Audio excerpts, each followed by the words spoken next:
Congreso sobre Física Teórica celebrado en Alemania.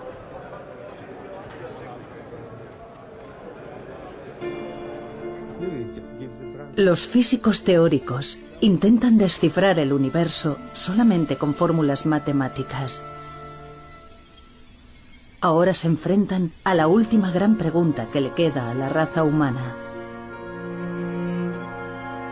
¿Cómo comenzó el universo? Parece una pregunta desalentadora, pero en realidad los físicos ya saben dónde yace la respuesta. Son los lugares en los que nuestras ideas de espacio y tiempo se vienen abajo. La ciencia, por lo tanto, no sería capaz de determinar cómo comenzó el universo. Los lugares a los que se refiere Hawking son los agujeros negros que engullen todo con su enorme gravedad. Ni siquiera la luz puede escapar de su profunda oscuridad, pero si su centro pudiera expresarse con una fórmula matemática, por fin se explicaría todo el universo. Esta sería la fórmula definitiva.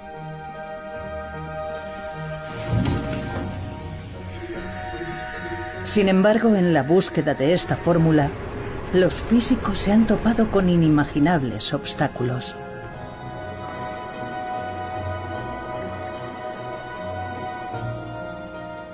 Cayeron rayos y truenos y él dijo algo así como: eso debe de ser Dios. Nos estamos acercando demasiado a la respuesta y Dios está furioso con nosotros. ¿Puede la humanidad explicar la creación del universo?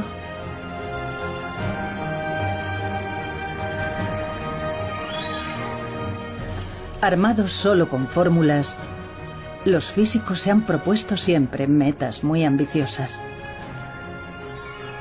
Esta es la historia de unos brillantes físicos y sus caminos recorridos a lo largo de un siglo. La fórmula definitiva.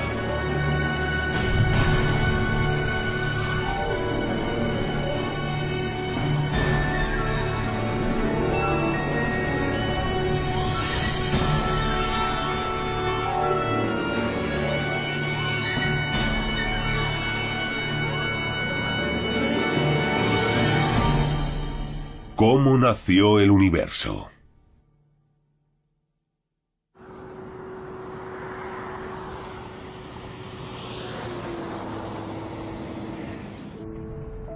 Entre las montañas de Colorado, Estados Unidos, se encuentra un centro que sirve de inspiración a físicos del mundo entero y donde se reúnen todos los años.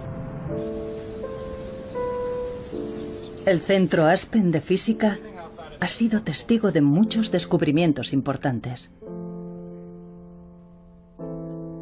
Demos la bienvenida a John Sworth. En 2012, para celebrar el 50º aniversario del centro, un distinguido físico fue invitado a pronunciar unas palabras. John Sworth es uno de los físicos que más cerca ha estado de descubrir la teoría definitiva. Nos topamos con un prometedor enfoque para llevar a cabo la idea de Einstein de una teoría unificada.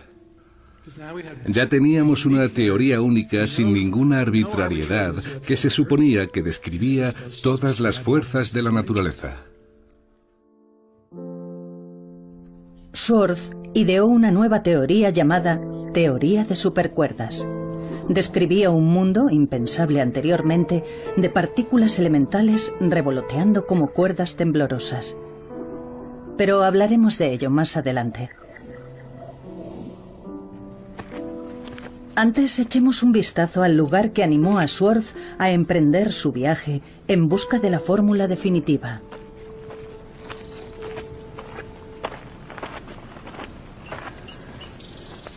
Este observatorio está en lo alto de una montaña a las afueras de Los Ángeles. Es un lugar de gran importancia histórica que un día fue visitado por cierto físico. Esta es una fotografía de Einstein aquí arriba. Aquí se llevó a cabo un descubrimiento que revolucionaría el mundo de la física teórica. El universo se expande. Este fue un importante descubrimiento. Desde el Big Bang, hace 13.700 millones de años, nuestro universo se expande a partir de un solo punto.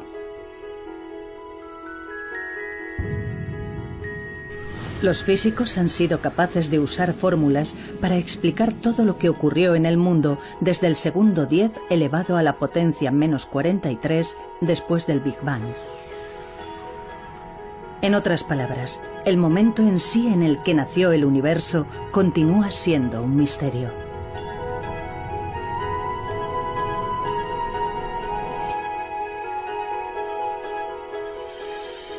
La fórmula definitiva desentrañaría los secretos del inicio del universo y explicaría todo lo que existe.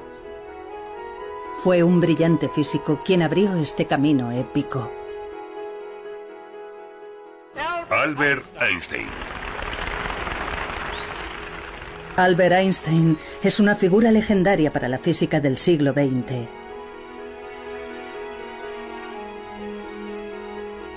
Se ganó un merecido lugar en la historia con su teoría de la relatividad general. En una era sin ordenadores gigantes, logró demostrar con precisión los movimientos del universo más distante. Había muchas esperanzas de que resolviera por fin el misterio del origen del universo. Esta es la fórmula de la teoría de la relatividad general. Puede parecer complicada, pero su significado es sorprendentemente sencillo. La parte izquierda de la fórmula representa la curvatura del espacio. La derecha contiene símbolos que representan masa y energía. En otras palabras, la fórmula explica que donde hay masa o energía, hay una distorsión del espacio. Pero aún resulta un poco difícil imaginarlo. Hagamos un modelo sencillo de la teoría de la gravedad de Einstein usando objetos cotidianos. Nos explica el concepto Joseph Polchinski, uno de los físicos que tratan de encontrar la fórmula definitiva. Necesitamos una tela, que será el espacio.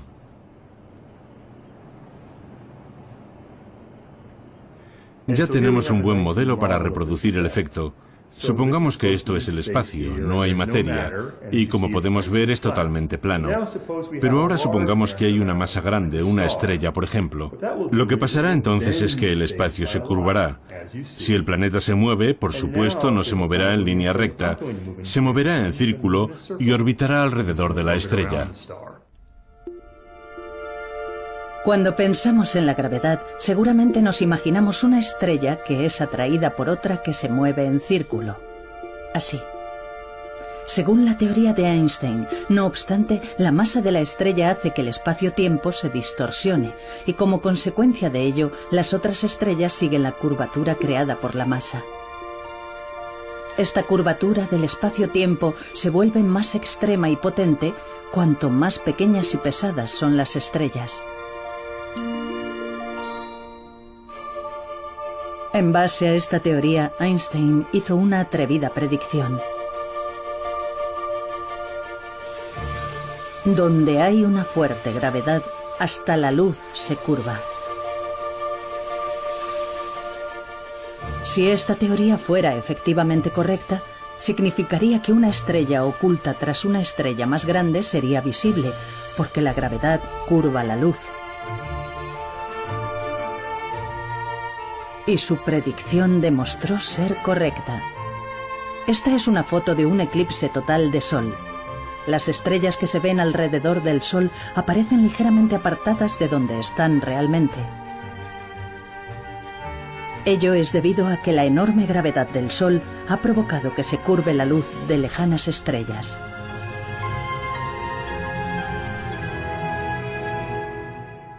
De alguna manera, existe una profunda conexión entre el hecho de que las ecuaciones matemáticas sean elegantes, utilicen muchos y modernos cálculos matemáticos y el hecho de que entren en contacto con gran cantidad de problemas físicos diferentes. Por lo tanto, creo que es necesario comprender mejor los cálculos matemáticos. ¿Cómo nació el universo? Se esperaba que la teoría general de la relatividad resolviera el mayor misterio que aún se le resiste a la humanidad, pero aún habría un obstáculo inesperado. Fue el eminente físico Stephen Hawking quien lo reveló.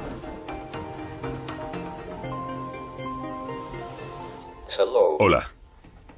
¿Cómo están? A pesar de sufrir una enfermedad incapacitante que paraliza los nervios del cuerpo, Hawking volcó su brillante mente en abordar el misterio del inicio del universo. Hawking se ganó el aplauso del mundo científico por realizar un importante descubrimiento relacionado con el Big Bang que marcó el comienzo del universo. El universo se originó desde un único punto y continúa expandiéndose. Si volvemos atrás en el tiempo, podemos reconocer otro fenómeno similar. Es el fenómeno de los agujeros negros. Hawking demostró que el centro de los agujeros negros y el Big Bang eran matemáticamente lo mismo. Cuando explota una estrella enorme, se crea un agujero negro que se traga todo lo que lo rodea. Si el centro del agujero negro podía calcularse, el momento en que nació el universo también se podría explicar y analizar. Pero había un problema. Volvamos a la teoría de la relatividad general. Cuanto más pequeña y pesada es una estrella, mayor es la curvatura espacio-tiempo. Los agujeros negros, con su gravedad extrema, se hunden infinitamente hacia un solo punto. El problema era la profundidad infinita. Esta es la fórmula de los agujeros negros. Si extraemos su significado general, el resultado es algo parecido a esto. R es la distancia desde el centro de un agujero negro. Cuanto más nos acercamos al centro, mayor es la distorsión representada aquí por la letra D. No obstante, en el centro de un agujero negro, la distancia de R es 0, y por lo tanto el denominador se convierte en 0, de modo que el resultado sería infinito. Infinito significa que esta ecuación es imposible de calcular.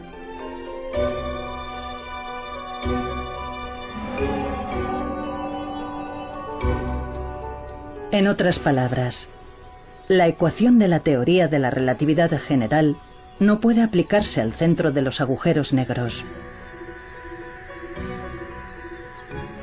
Si no podemos explicar el centro de los agujeros negros, el misterio del origen del universo también seguirá sin resolverse. Así que la teoría de la relatividad general, después de todo, no fue la fórmula definitiva. Son los lugares en los que nuestras ideas de espacio y tiempo se vienen abajo.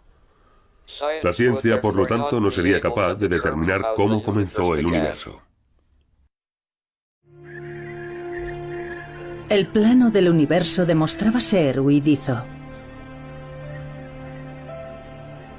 Los físicos aún tenían que resolver la cuestión del infinito.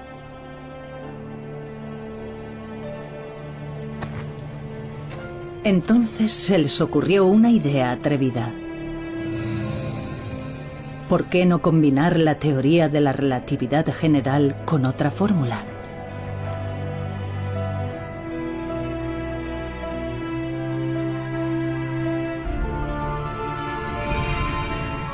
Dicha fórmula sería la de las partículas elementales. La fórmula de las partículas elementales describe con asombrosa precisión la micromateria que conforma el mundo.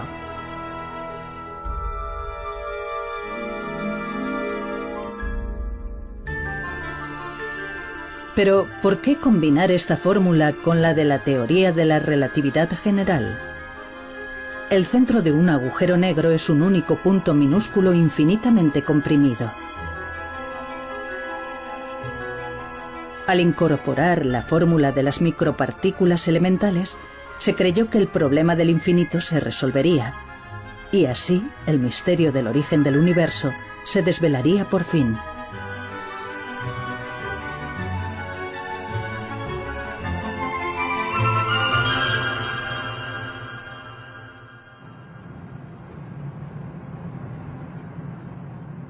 Fue un físico ruso el primero en intentar descubrir la fórmula definitiva combinando la teoría de la relatividad general con la fórmula de las partículas elementales.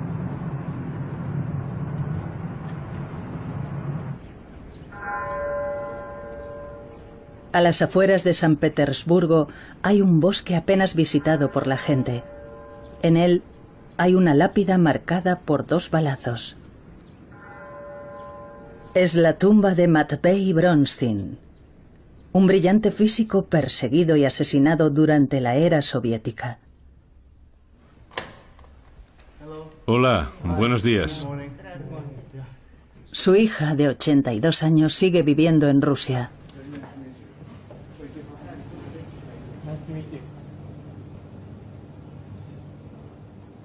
Bronstein murió a los 31 años.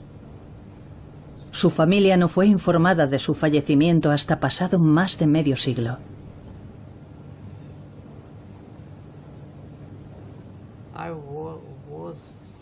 Yo tenía 6 años. Lo detuvieron el día de mi 6º cumpleaños.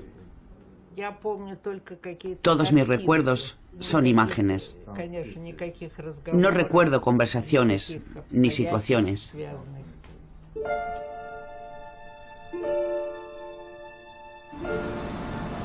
Qué suerte corrió Bronstein en su empeño por dar con la fórmula definitiva. Nació en el seno de una familia humilde y fue físico autodidacta. A los 19 años dominaba la teoría de la relatividad general y la fórmula de las partículas elementales, en una época en la que a la mayoría de los físicos les costaba entender dichos conceptos. Bronstein quería desmitificar los agujeros negros, pero antes de poder calcular su centro, tenía que demostrar algo.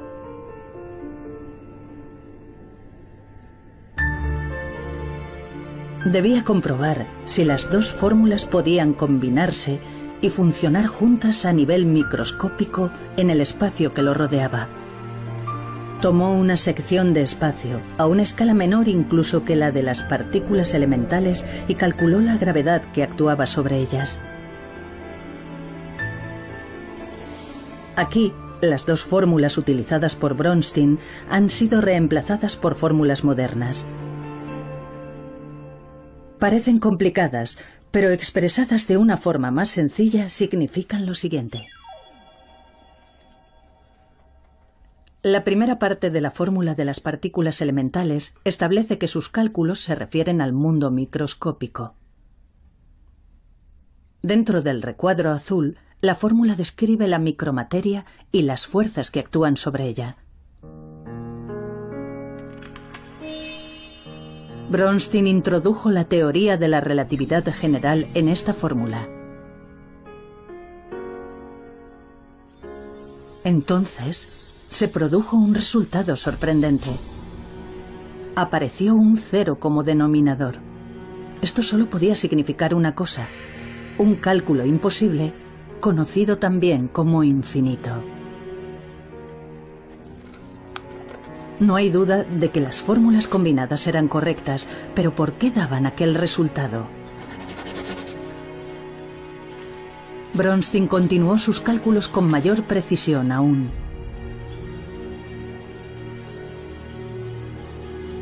Pero, al final, solo obtuvo un número infinito de infinitos.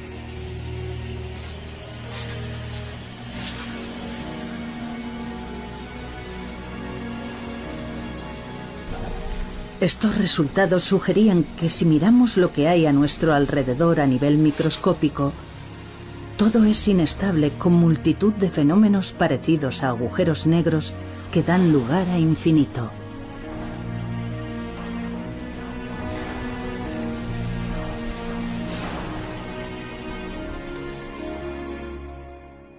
Las dos teorías físicas fundamentales no funcionan juntas. No hay ninguna solución a la vista. Es un acertijo. Con el problema del infinito sin resolver, Bronstein había sacado a la luz involuntariamente otro acertijo. Estamos rodeados por una inmensa cantidad de infinitos. Mientras tanto, en la Unión Soviética ocurrían terroríficos sucesos bajo el gobierno de Stalin. Se calcula que alrededor de 1 millón de intelectuales y ciudadanos fueron perseguidos implacablemente. Los científicos librepensadores eran el objetivo más evidente. No obstante, Bronstein permanecía ajeno a todo lo que ocurría en su entorno y seguía intentando solucionar el problema del infinito. ¿Por qué los resultados eran siempre infinito? Si los cálculos eran correctos, el espacio que nos rodea podía derrumbarse en cualquier momento.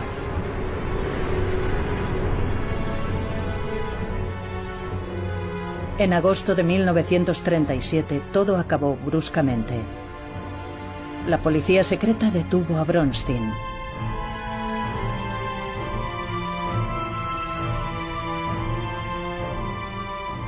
Fue fusilado de inmediato y enterrado en el bosque.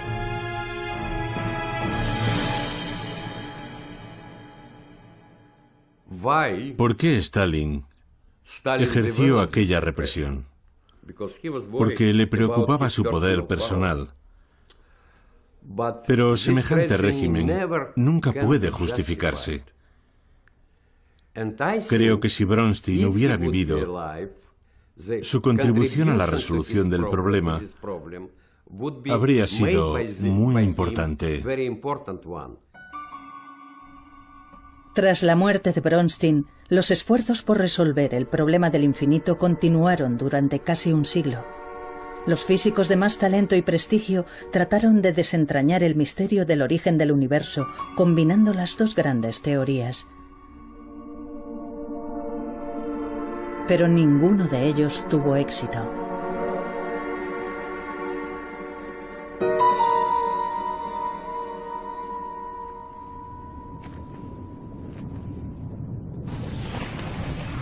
Un enorme pozo se abría ante aquellas mentes brillantes. Intentar solucionar el problema del infinito es desperdiciar tu vida. Eso era lo que pensaba la mayoría de los físicos cuando cesaban en su empeño por encontrar la fórmula definitiva.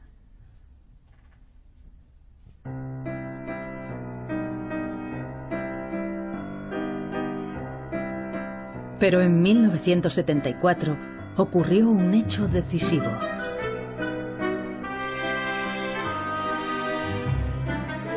Se publicó un ensayo que aseguraba haber dado con la fórmula que resolvía el problema del infinito.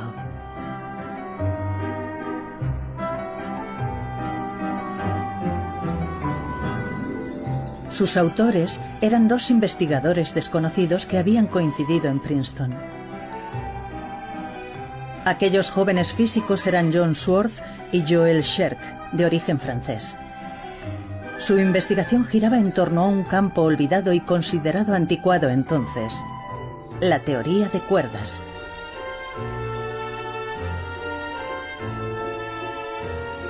Tomemos como ejemplo las partículas elementales, las unidades de materia más pequeñas.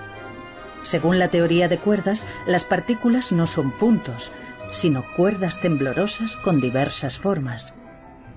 Esta idea aparentemente extraña se basa en una antigua fórmula física que se había dejado de lado. La teoría había sido abandonada por todos, salvo por algunos testarudos como yo. Murray Gell-Mann me proporcionó un empleo durante los años en los que mi trabajo no era suficientemente valorado. Les decía a los demás que creía en la protección de especies en peligro de extinción. Sin desalentarse, desarrollaron la teoría de cuerdas y propusieron una nueva teoría de supercuerdas. La fórmula que idearon logró resolver el problema del infinito, ahí donde la gran teoría de la relatividad general y la fórmula de las partículas elementales habían fracasado.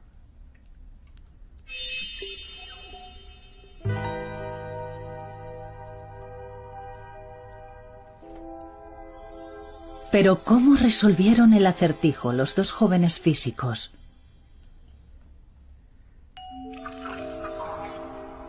Esta es una fórmula que combina la teoría de la relatividad general y la fórmula de las partículas elementales. La parte que está dentro del recuadro expresa el hecho de que todas las partículas son puntos. Esto muestra la fuerza entre partículas que revolotean a nivel microscópico. Al expresarse con una fórmula sencilla, el denominador es r al cuadrado, siendo r la distancia entre partículas. Si las partículas son puntos, en el momento en el que colisionan unos con otros, la distancia r se convierte en cero. Ahora tenemos cero como denominador. En otras palabras, el resultado es infinito cuando las partículas colisionan entre sí.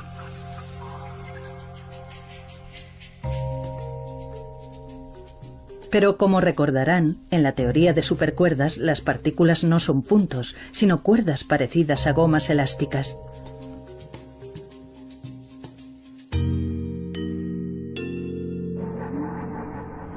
Si las partículas tienen forma de gomas elásticas, ocupan cierta cantidad de espacio, de modo que, aunque colisionen entre sí, nunca acabarán siendo más pequeñas que el grosor de la goma. Ni siquiera en el momento de la colisión, la distancia r se convierte en cero y por lo tanto no acabamos teniendo infinito como resultado de infinito. La teoría de supercuerdas resolvió finalmente el acertijo del infinito que había preocupado a los físicos durante casi medio siglo. Además abrió el camino para desentrañar el misterio del origen del universo. No era un problema en el que trabajaran muchas personas, pero algunos éramos conscientes de él y era un problema que había estado ausente en anteriores enfoques. Por eso, ambos comprendimos que era algo en lo que valía la pena invertir nuestros esfuerzos. Sin embargo, la mayoría de los físicos no prestaron atención a su teoría de supercuerdas.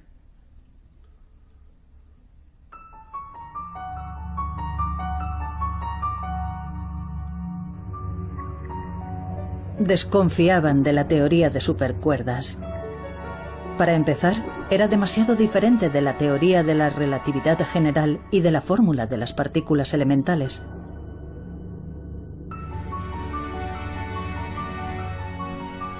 Pero eso no era todo. Para que la teoría de supercuerdas fuera cierta, necesitaba no solo las 4 dimensiones del mundo que vemos a nuestro alrededor, altura, anchura, profundidad y tiempo, sino que requería nada menos que 10 dimensiones. Eso es, 10. Muchos físicos se mostraban escépticos al oír hablar de otras dimensiones. Nuestro espacio-tiempo tiene 3 espacios y una dimensión de tiempo. Por eso decimos que es un espacio-tiempo de 4 dimensiones. Pero en lugar de 4 tenía al menos 10 dimensiones. Había que hacer algo con respecto a aquellas 6 dimensiones superfluas. Así que perdí el interés en trabajar con más dimensiones. No me solucionaba nada. La teoría de supercuerdas no puede llamarse física. Aquellos que lleven a cabo tales investigaciones deben ser excluidos. Esas eran las opiniones que se escuchaban en aquella época. Schwartz recibió frecuentes comentarios sarcásticos de un físico ganador del premio Nobel. Creo que veía con escepticismo el programa de la teoría de cuerdas. Pensaba que se alejaba demasiado de los experimentos y eso le molestaba.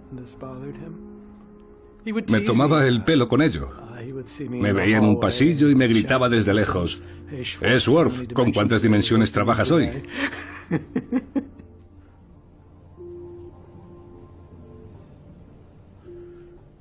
Esta fotografía no es buena. Es Joel.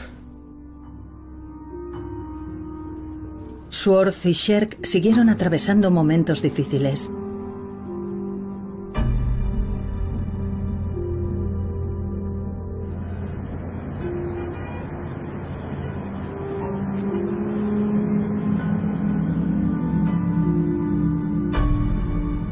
Después de que su teoría de supercuerdas fuera desechada ampliamente, Sherk cayó enfermo por una grave diabetes y regresó a Francia. ¿Por qué 10 dimensiones? ¿Y dónde estaban aquellas otras dimensiones invisibles?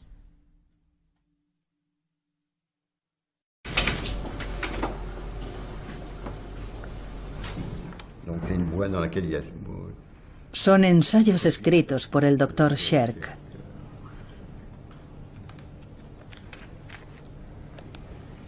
Se dice que Sherk se volcó obsesivamente en la investigación de otras dimensiones.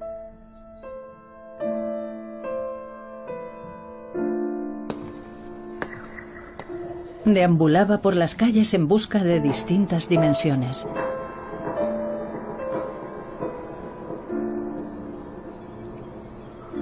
Se convirtió en un apasionado budista y se entregó a la meditación.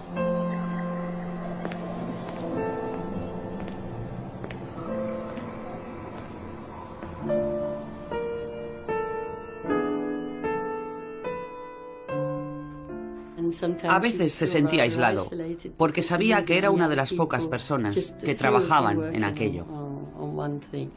Eso en ocasiones le resultaba frustrante, porque la gente opinaba. A la gente no le convencía lo que estaba haciendo, y eso le frustraba. La vida de Sherk llegó a su fin cuando tenía 34 años. En su dormitorio se hallaron pruebas de que se había inyectado una enorme dosis de su medicación contra la diabetes. Joel Sherk era una persona notable y tenía una creatividad extraordinaria. Mientras trabajó conmigo sin duda contribuyó con sus ideas. Su muerte me cogió totalmente por sorpresa. De haber estado sano y haber vivido en los años 80, habría jugado un importante papel en los acontecimientos. Eso está claro. Sherk falleció antes de poder hacer realidad su sueño de descubrir la fórmula definitiva.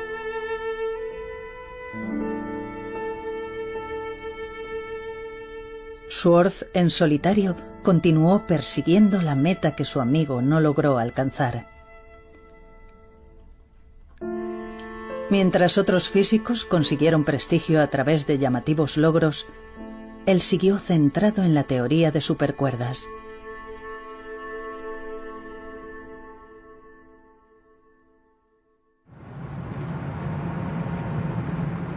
Entonces surgió otra oportunidad. Un nuevo miembro se unió a la investigación desde Inglaterra, al otro lado del océano. Se trataba del brillante físico Michael Green. Green es profesor lucasiano de la Universidad de Cambridge, un prestigioso título que antes ostentaron genios como Newton y Hawking.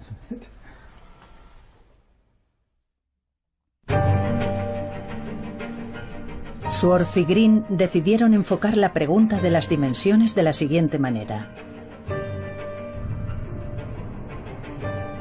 Nunca había habido ninguna prueba matemática de que solo hubiera 4 dimensiones en el universo. Si la fórmula decía que eran 10 dimensiones, tal vez fueran las creencias ampliamente extendidas las que estaban equivocadas.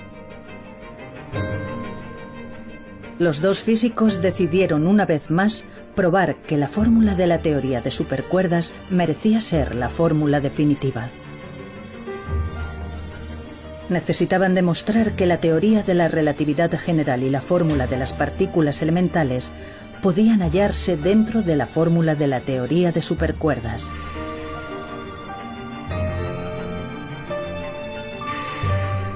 Por medio de complicados cálculos, emergieron dos fórmulas vitales.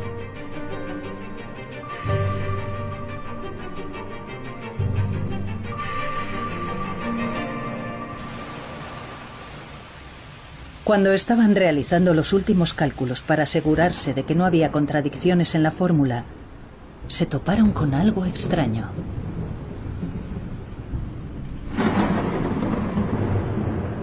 El número 496 no dejaba de aparecer una y otra vez.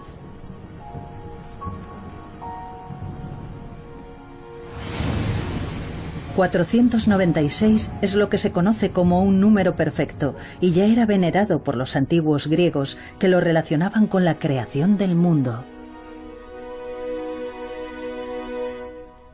Su aparición simultánea era una prueba de la hermosa armonía entre el vasto universo y el mundo microscópico que coexisten en la fórmula.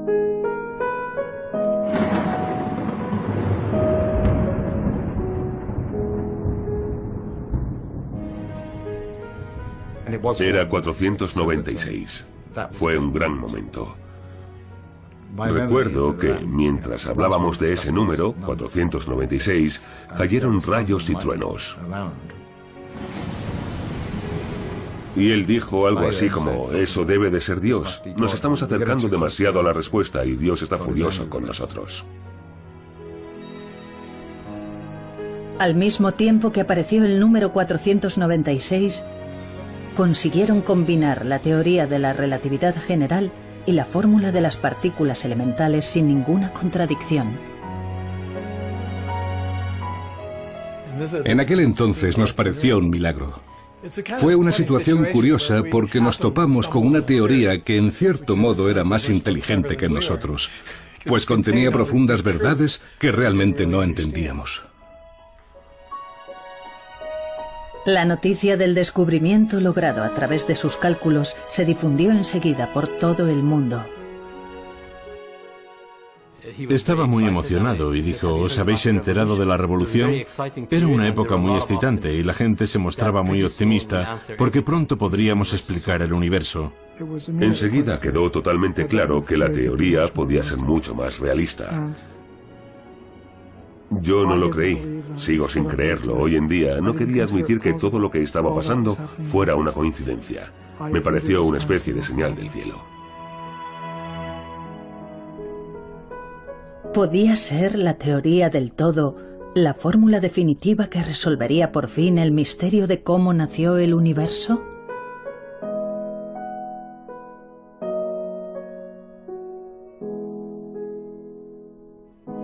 Físicos de todo el mundo se pusieron manos a la obra y empezaron a investigar la teoría de supercuerdas. De repente, la teoría de supercuerdas se encontró en la vanguardia de la física.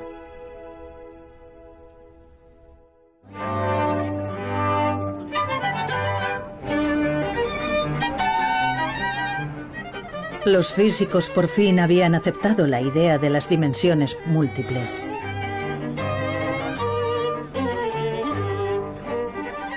Pero ¿dónde existían aquellas dimensiones en el mundo?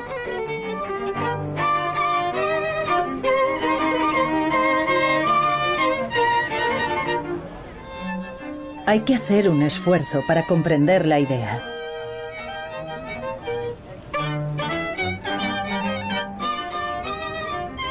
Joseph Polchinski, que antes nos explicó la teoría de la relatividad general, nos explica ahora el concepto de las dimensiones múltiples.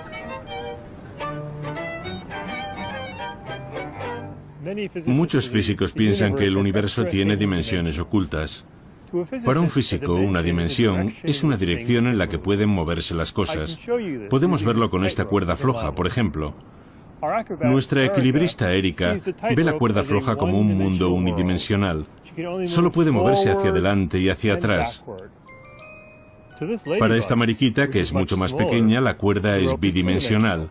La mariquita puede moverse a lo largo de la cuerda o alrededor de ella.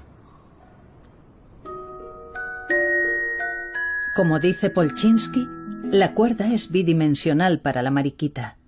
En otras palabras, al centrar nuestra atención en escalas más pequeñas, comenzamos a ver dimensiones anteriormente ocultas.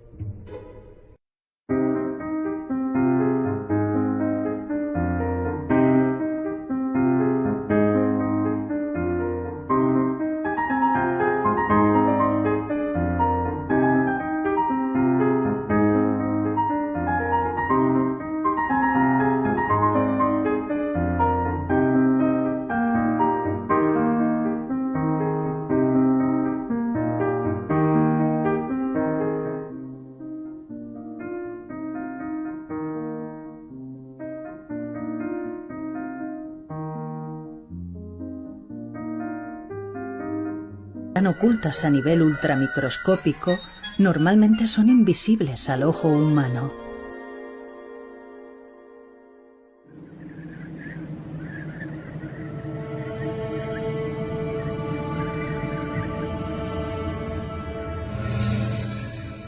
La nueva teoría de supercuerdas incorporaba las dos grandes fórmulas, la teoría de la relatividad general y la fórmula de las partículas elementales.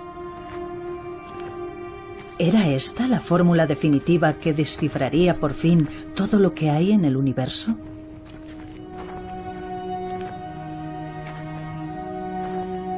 Pero no obstante, había una sensación de incertidumbre en el todavía arduo camino que quedaba por delante.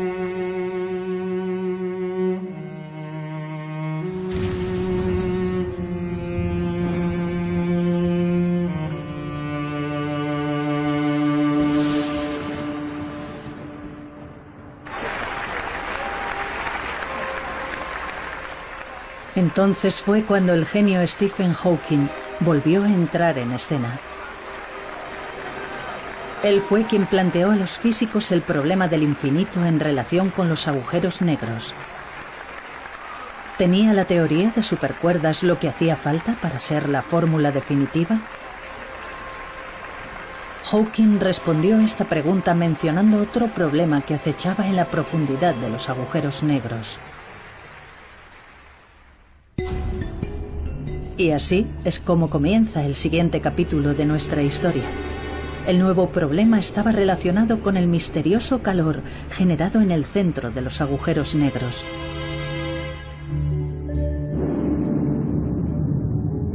Como recordarán, en el centro de los agujeros negros hay puntos comprimidos hasta una densidad infinita.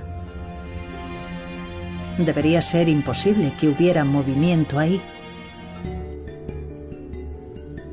Si las partículas elementales no se pueden mover, ¿cómo puede generarse calor?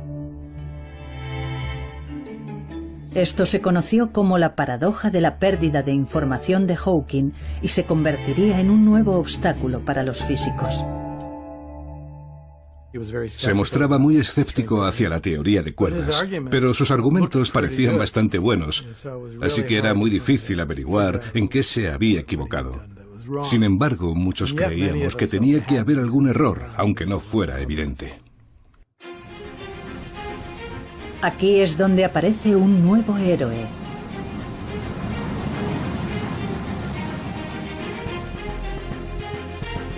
Es el joven físico Joseph Polchinski, al que ya hemos visto explicándonos diversos conceptos. Polchinski logró seguir desarrollando la teoría de supercuerdas.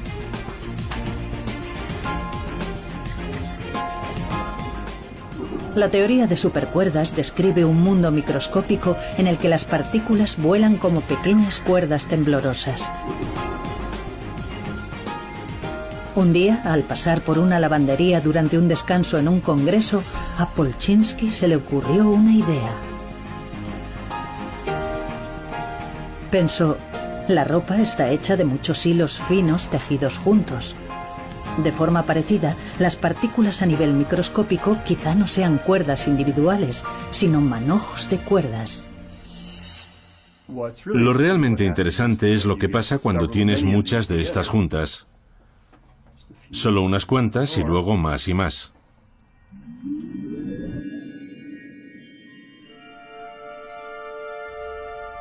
Trabajó en una fórmula y propuso que no eran cuerdas individuales, sino muchas cuerdas moviéndose juntas y formando una especie de membrana.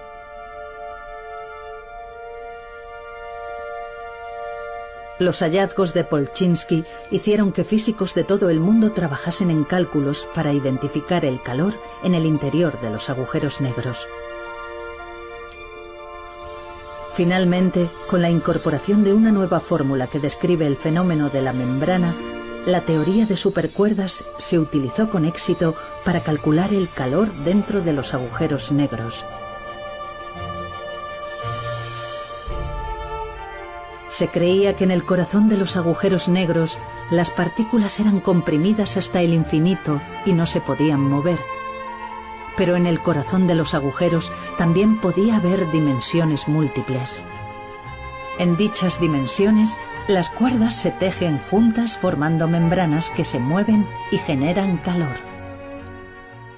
Creo que la paradoja de la pérdida de información de Hawking es uno de los grandes experimentos de la historia de la ciencia. Si no hubiera defendido con tanta vehemencia que la paradoja existía, puede que la gente no le hubiera prestado la atención que se merecía.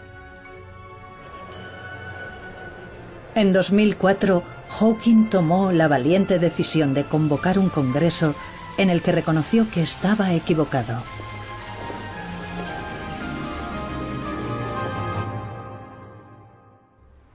Quiero informarles de que creo haber resuelto un importante problema de física teórica que sigue pendiente desde que descubrí, hace 30 años, que los agujeros negros desprenden calor.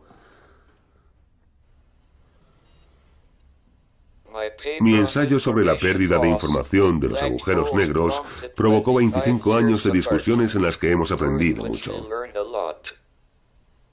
Estoy encantado de que hayamos descubierto ahora que la información no se pierde. La historia lo demostrará. Hemos avanzado mucho y es posible que falte poco para descubrir la teoría definitiva.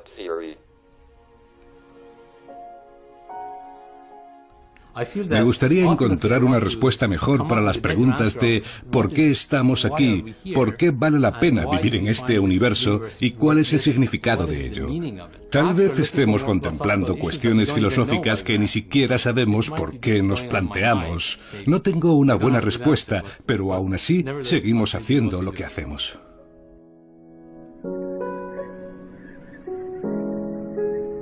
La paradoja de Hawking se superó y se había desarrollado una nueva teoría de supercuerdas. Con esta fórmula, ¿podía la humanidad resolver finalmente el misterio del origen del universo?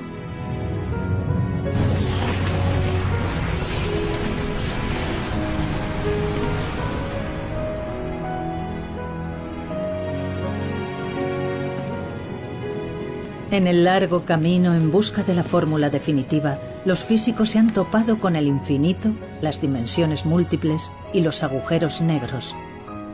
Ahora, por fin, están consiguiendo vislumbrar el origen del universo.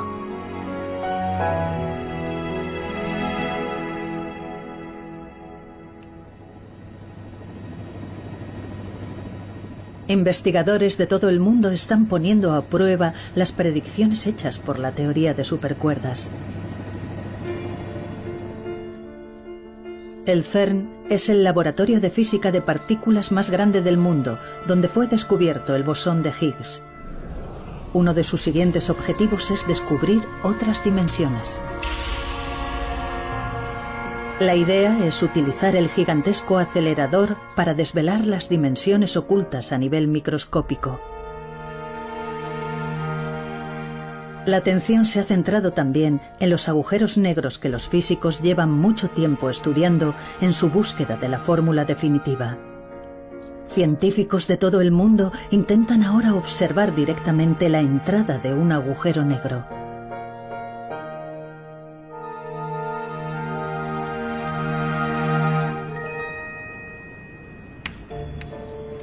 La teoría de supercuerdas sigue utilizándose en las investigaciones más recientes. Su creador, John Swartz, usó un concepto olvidado para desarrollar una teoría nueva y acercarse un poco más a la fórmula definitiva.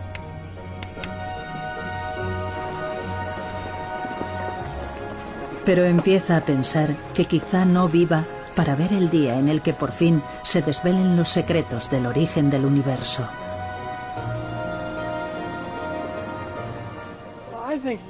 Creo que vamos a llegar muy lejos en esa dirección, tanto en el universo como en los objetos más pequeños. Por una parte, es triste no conocer la respuesta definitiva y por otra sería triste conocerla porque ¿qué haríamos entonces? En la búsqueda está la diversión.